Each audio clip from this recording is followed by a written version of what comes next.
So we are in week 3, yes? Week 3 of this series titled Transform. The invitation of this series is to look at the form that you find yourself in and consider that there's actually a higher ground upon which you could arrive. That this experience is not all that there is. So the two words that have been coming up for me all week are the word remix and codependence. And you might be wondering, how do those two words go together? I never know. When that comes through, I'm like, oh gosh, where is the spirit of life taking me? I just kept hearing remix. Okay, I got it. And then codependence. So I texted my friend the Twilight Tone yesterday and a friend of ours, Reginald Jolly, two extraordinary artists that come from the city of Chicago. And I said, if you were teaching a college-level course and you had to explain to your novice students what a remix is, what would you say? And they said, it's a renovation of sound, taking something from its original source, adding your flavor to it, and re-serving it. Serving something back to the world as your self-expression. So if you were to remix something, it becomes something that was being carried forward into something that is through your lens of interpretation. So that's what a remix is. You know, there's a whole generation, and now generations, of people who don't know Aretha Franklin's music, for example, but came to know Aretha Franklin's music through Kanye West because he sampled her, he remixed her. Do you understand what I'm saying? So this community is being called into a remix. Yeah? That which has been is being called to be remixed. Something new must come forward. Now, how does that have to do with this idea called codependence?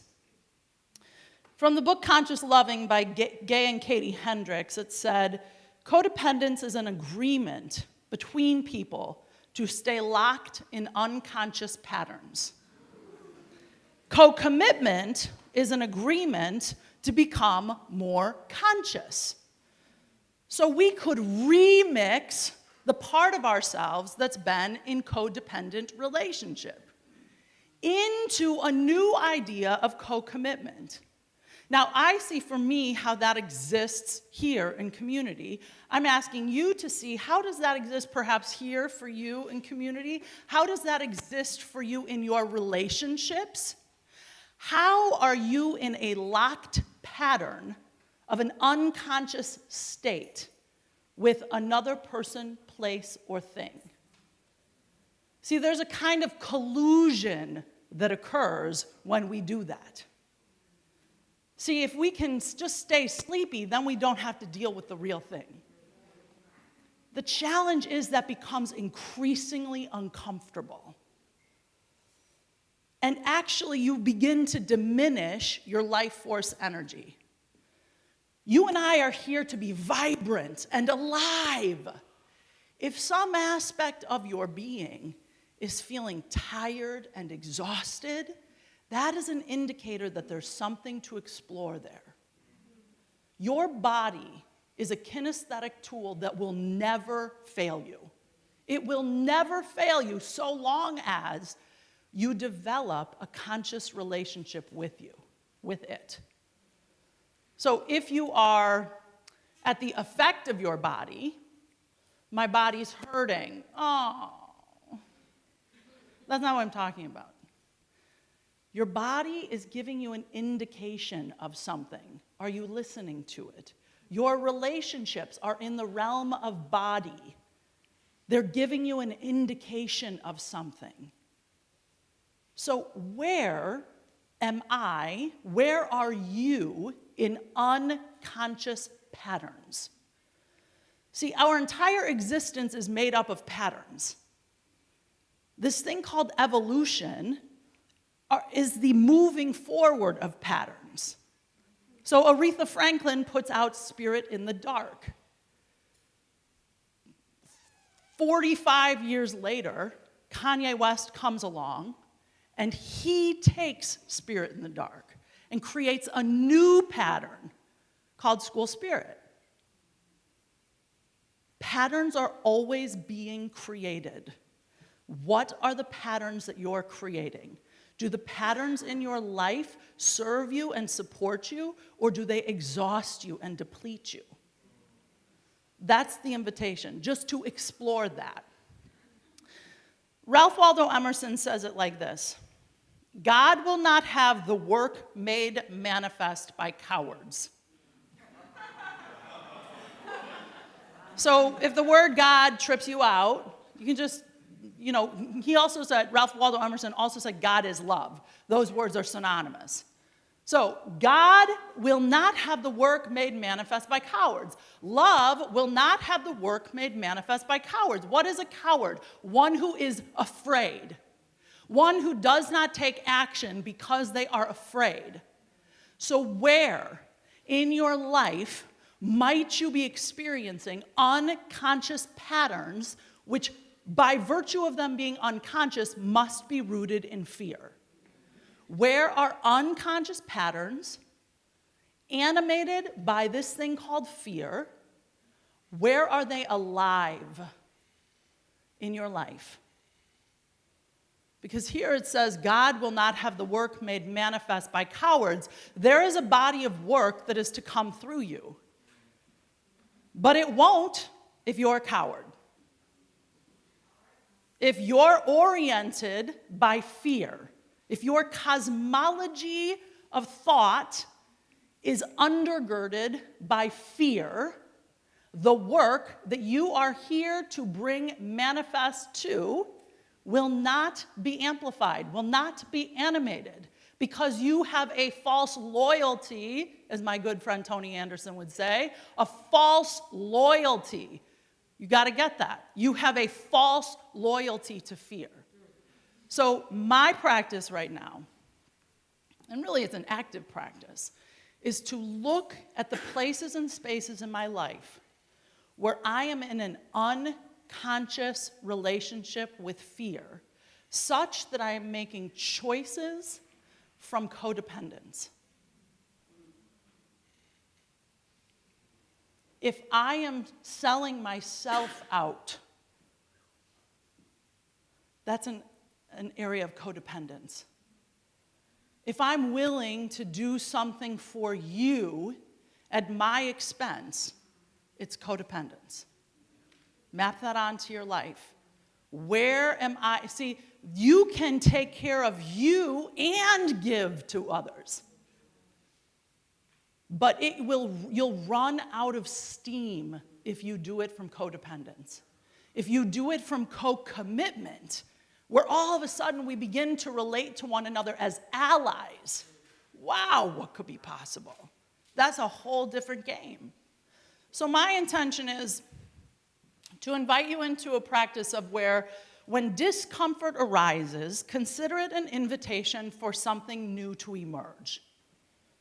See, if you are moved by fear, then discomfort will arise and you won't see it as being for you. If you are rooted in a consciousness of fear, discomfort will arise and it will exist as if something is happening to you.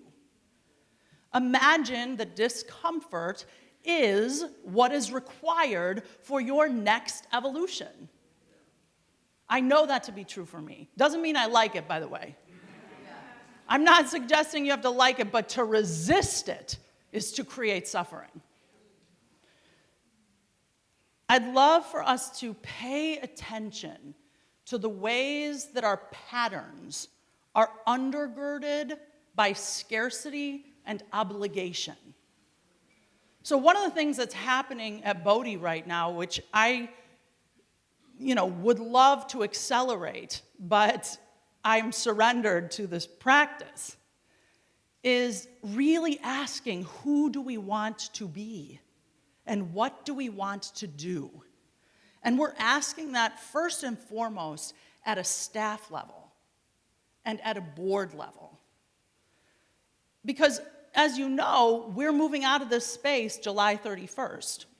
Our last Sunday here is July 28th, and we do not know what is next. Now, if I want to be in a codependent relationship with this community and this organization, I would swiftly just keep doing what we've already done, because then we don't have to feel the experience and the discomfort of not knowing. Okay, just find a theater. Let's just find a theater very quickly and get us in there, because we know the people like Sundays when they want. When you want it. All right? But if the staff, who creates a lot of energy for something like this, is not wholly aligned with that, it's a false loyalty. Now, if you get stuck in the content of what I'm sharing, you won't be simultaneously mapping this onto your life. I'm giving you an example. I'm asking you to map this onto your life. So, if the 7 staff people that are in a regular conversation around this idea of co-commitment or a whole body yes, what would we create? If the board is committed to creating an experience of full and total alignment, what would we create? You understand that's a very different way of operating. That's called operating from the inside out, as opposed to operating from the outside in. Okay, we got these bills to pay. What do we got to do? Oh gosh, we the kids have to be at school at 9. What do we have to do to back into that? It's like this constant survival and triage. It is actually not the place or space or the resonance or the vibration that enables you to rise out of scarcity consciousness, rise out of lack and limitation, rise out of survival. See, this place exists to transform old paradigms and patterns that no longer serve humanity. But if we are not in an active practice, we can fall asleep and keep doing what we've always done, whether that works or not. Hence, the 3,500 churches that close every year. Yeah? So, Gay and Katie Hendricks go on to say, codependence is an unconscious conspiracy between 2 or more people to limit each other's potential. The basic contract is, if I allow you to sleepwalk through life, you won't wake me up either. So begin to bring your awareness to the relationships where you collude with one another to stay asleep, because better than disrupting things. Codependence is an unconscious conspiracy between 2 or more people to limit each other's potential. Over the last few weeks, as I've been talking with people about the future of this organization, the vast majority of the conversation is occurring inside of what we already know. It's not inside of the potentiality of the thing. It's inside of a context that we already know, and that makes sense. You create within the confines of safety. We all do that. But would you be willing to consider that when you and I create within the confines of safety, we're actually thwarting our capacity of who and what we're here to be?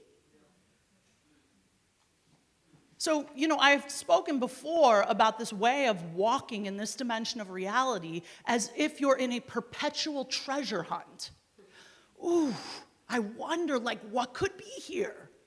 What could be here?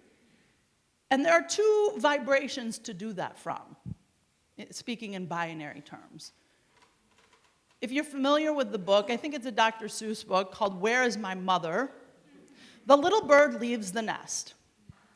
And the little bird is searching for its mother. And it walks up to the pig and it says, "Are you my mother? There must be something better out here," is what the bird is thinking. This nest is not satisfying enough. I want something more. The little bird goes up to the tractor. "Are you my mother?" Always searching outside of itself for satisfaction.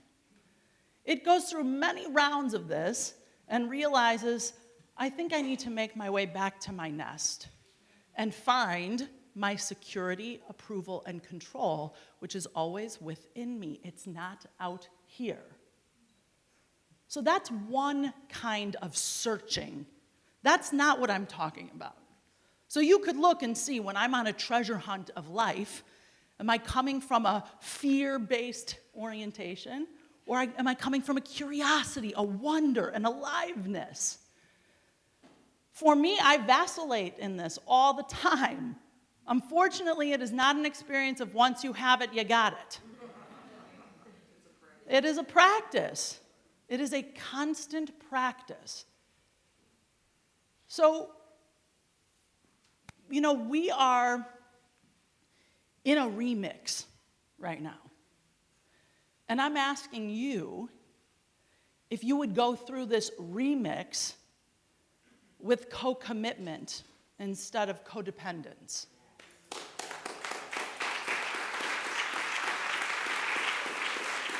Now, it's sort of a challenging request because the vast majority of human beings are walking on the planet in codependent relationship.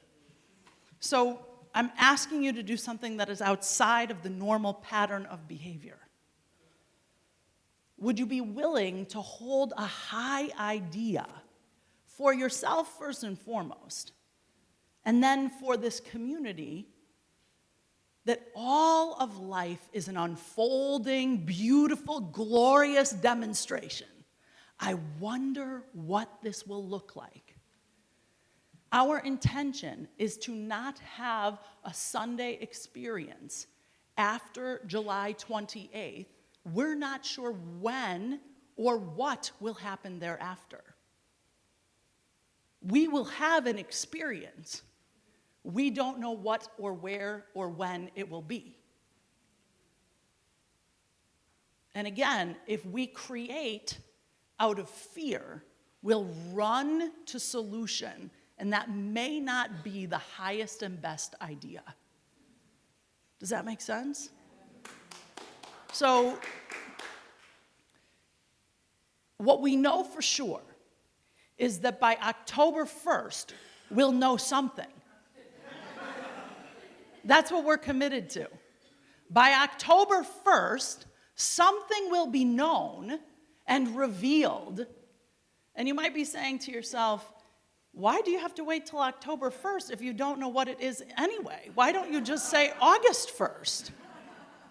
And what's occurring over here on planet Lola is I need more quiet. I don't want to create from a reactivity. And we haven't gotten to that place of quiet yet. And I understand that is deeply unsettling. And I know and trust that if you have a desire to co-create this next iteration, beautiful. And if not, it's okay.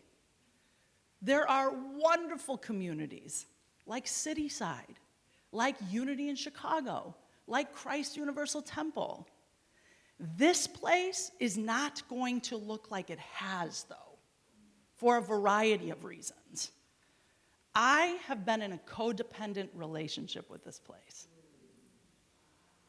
where a lot of my activity has been like shucking and jiving. Hey! Woo! Yeah! Let's do it! Come on, you want to do it too! It's exhausting. I will tell you, it's exhausting. You have no idea what it takes for this place to exist the way you enjoy it. And we have not done a good enough job articulating that. And we have over-delivered. And it's not a healthy relationship. I shared this, I think, if not on a Sunday morning, but in a class. I had Galen McDowell do an afternoon with Jim Dethmer's organization, the Conscious Leadership Group. And the context for that exploration is, am I living in a state that's open and curious, or am I living in a closed and defensive state? Am I living in a drama pattern of victim, villain, hero? Or am I living in a curious state of creator, coach, challenger? Those are the distinctions. And Galen walked out of there and he said, I think the entire church paradigm is created below the line in a drama pattern of victim, villain, and hero. See, the basis of this place is that we are each empowered beings. We each have agency. But if we keep over-functioning, there's sort of an implicit subtext that you need that. And so we're relating to you as somehow wounded and something that needs to be saved. Does that make sense? I don't want to do that anymore. I don't want to do that. I really know that it may be a smaller gathering of human beings that are co-committed, but where two or more are gathered, that's all I need. And if I work with a few people that are laser focused and have an abundance consciousness, I know what's possible. That's what I'm interested in. So they go on to say, power belongs to the people who take responsibility. It flows to those who claim creation. There is no power in victimhood. Power belongs to the people who take responsibility. How might we take responsibility? I mean in consciousness. Because the tempting thing to do would be to run up afterwards and say, I have this skill, I have that skill. That's overwhelming. But get clear in your soul, in your subconscious mind, what are you willing to take responsibility for in your life? Forget Bodhi, just in your life. If you shift into a relationship that is around commitment and not codependence, you are in a creator consciousness. Victimhood will take you out every time. So my intention for this morning's inquiry is titled Remix Our Relationships.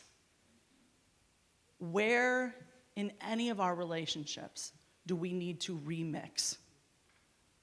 Where are we in drama patterns of collusion? Remember the idea, if I stay asleep and then I don't call you out for being asleep, then we can just stay asleep together. It's like you know the sleepy parts of yourself that you don't really want to have to do the work around and wake up around. You know which friends to call. Do you not? You know what they're going to say before they even say it. That's why you called them. You are looking for a pattern of collusion. If you wanted something that was uncomfortable, you would probably call the person that's not in a codependent relationship with you. I had an experience with someone this week, and they said to me, I am burnt out. I said, don't bring that here. That is such nonsense. Please don't bring that here. That is the ultimate victim move. Something's happening to me. As opposed to, I'm noticing the experience of tiredness in my body. I'd like to take a few days and just restore myself. Do you feel a difference in vibration there? So I did like a little diatribe on that in that moment, which I'm sure you can appreciate how well that may have been received. But they got it. And it was funny because 4 days later, almost out of my mouth, I said, I am burned out. And because of my practice that had been preceded by that moment for days, I literally caught myself. I said, don't you dare say those words. That is not the truth. So my point is to be in an active practice, to have partners that support you in your awakening. I'm so grateful for the incredible staff that is this place. Really.